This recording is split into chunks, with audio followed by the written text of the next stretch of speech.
The emergency room has been around for ages, but new terms like urgent care and freestanding emergency rooms have entered the scene. Sometimes it's hard for patients to know whether they're experiencing a true emergency and if so, where they should go. My guest today is Dr. Pavan Suri, the Medical Director of Observation Medicine in VCU Medical Center's Emergency Department, and he's going to try to clear things up for us. This is Healthy with VCU Health. I'm Scott Webb. Doctor, thanks so much for joining me today. What's the difference between traditional emergency rooms, urgent care centers, and freestanding emergency rooms? The emergency rooms, or as some people like to call them, emergency departments, are something that is very familiar to the public. Usually, an area you go to when you have an emergency which is associated with a hospital, and you expect that they have a pretty comprehensive set of services available, which includes pretty much all the routine blood tests, and they have advanced imaging. They may have CT scans, MRIs, things like that. And usually, in an emergency department or a room, you will have some access to specialty services as well. We are also very familiar with the concept of urgent care, where people think that they can go to for minor things that can be handled quickly, flus, maybe abscesses, minor injuries, things of that nature, where they have a limited set of resources available, and the person you will be seeing may or may not be trained in or specialized in emergency medicine, but they can take good care of you and usually send you home after a brief amount of testing. And if they think that you do need some further care that they cannot provide, they will send you to a traditional emergency department. A relatively recent option for patients is a type of facility that we call the freestanding emergency department. And the easiest way to understand this is it's like an emergency room, but it's not attached to a hospital. And a freestanding emergency room can provide a wider range of services when compared to an urgent care.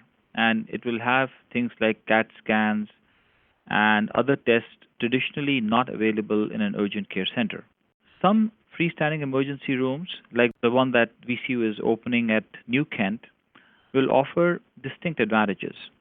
And the major advantage is that this kind of a freestanding emergency room is going to be staffed with the same physicians that work on the main VCU campus downtown. So physicians go back and forth, and the level of expertise that you'll find in a provider is going to be pretty similar to what you would find if you made your way down. The advantage is that you can have access to all the specialists who work at the main campus, either via phone, and lately we're also trying to experiment with some telemedicine, which is going to probably become quite routine, so that you don't have to have, say, an ENT doctor or an eye doctor come all the way in. They can, in most cases, do telemedicine and give a fairly robust opinion on what to do next. In my mind, the main advantage of going to a freestanding emergency room that's associated with a university or a hospital is that if you do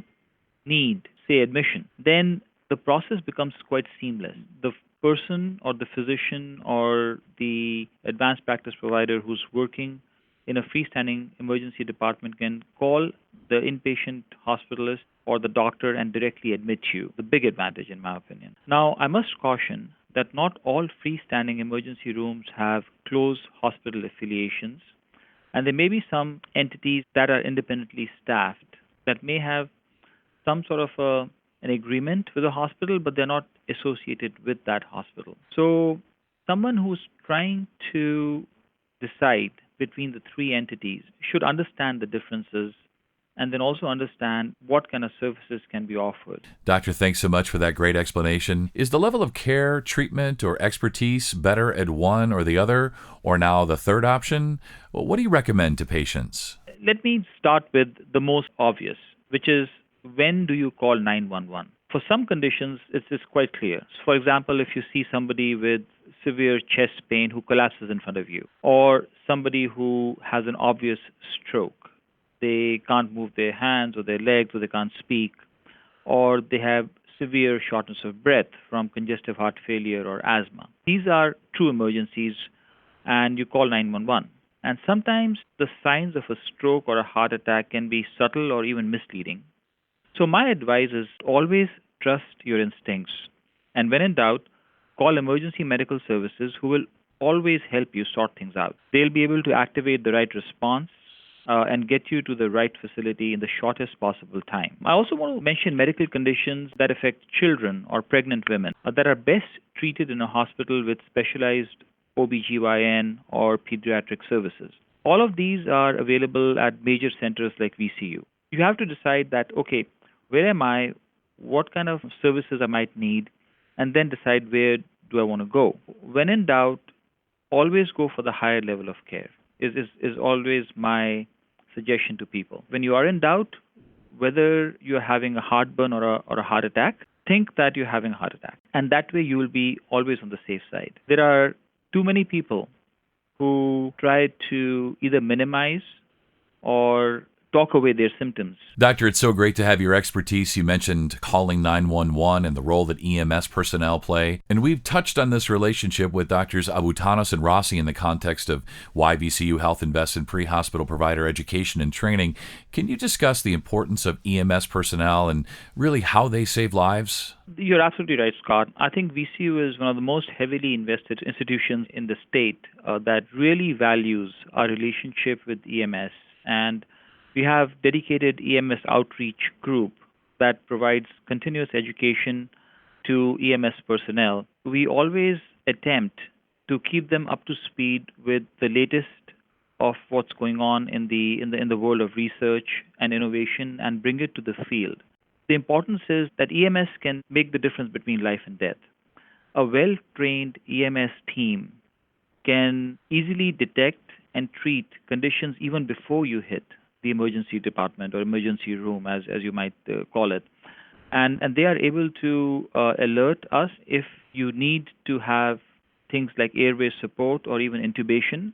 We have trained EMS personnel to perform that in the field. And there are countless studies that have shown that a well-run EMS system will decrease mortality, which is a fancy word of saying that the likelihood of dying from a serious condition is dramatically reduced if you call EMS in time to take care of you. That's really well said, Doctor. I want to circle back around now and talk about the new freestanding emergency center in New Kent.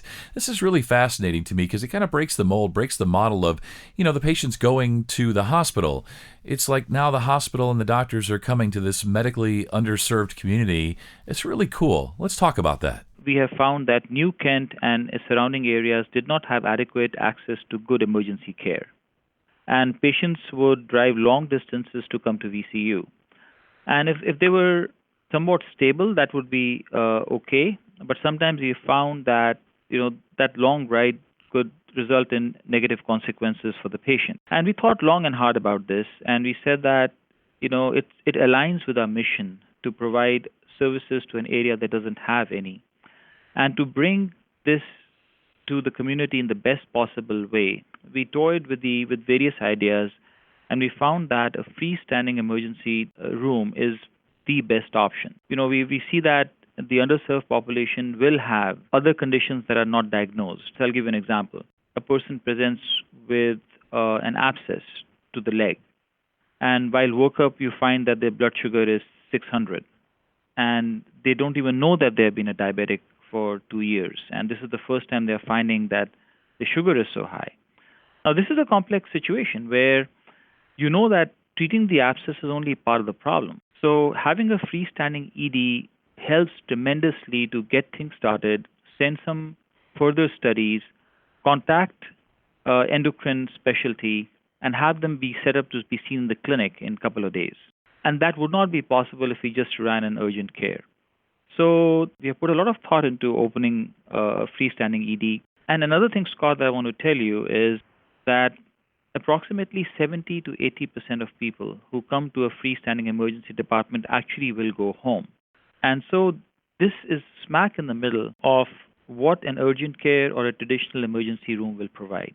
I think we've pretty much, in my opinion, hit the sweet spot by opening a freestanding ED in the New Kent area, which is going to be a boon to the entire population of that region. Dr. Suri, thanks so much for your time today in helping patients know when to call 911 and to better understand the different levels of care that are available. Thanks for checking out this episode of Healthy with VCU Health. If you found this podcast helpful, please share it on your social channels and be sure to check out the entire podcast library at vcuhealth.org/podcast for topics of interest to you. Thanks, and we'll talk next time.